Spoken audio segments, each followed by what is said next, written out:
এসেছিলে লক্ষ শহীদের বুক ছিদ্র করে।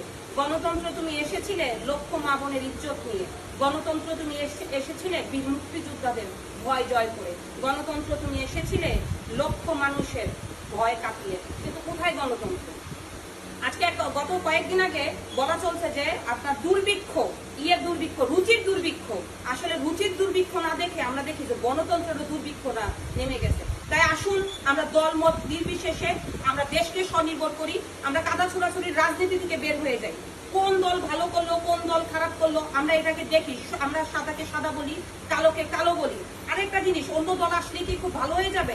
না, অন্য দলও যারা আসবে তাদেরকে আগে রুচি পরিবর্তন করতে হবে।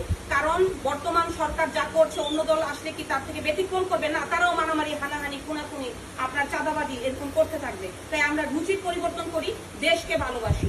আমাদের প্রথম কারণ হচ্ছে যে আমাদের বাংলাদেশ গণতান্ত্রিক ঐক্যের মূলনীতি হচ্ছে কর্মের মাধ্যমে হোক রাজনীতি।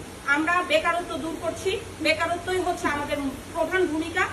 আসুন আমরা শুধু একটা কথাই বলতে চাই, আসুন আমরা দলমত নির্বিশেষে দেশের জন্য লড়ি, দেশকে স্বনির্ভর করার জন্য লড়ি। আবারও সবাইকে ধন্যবাদ। খোদা হাফেজ।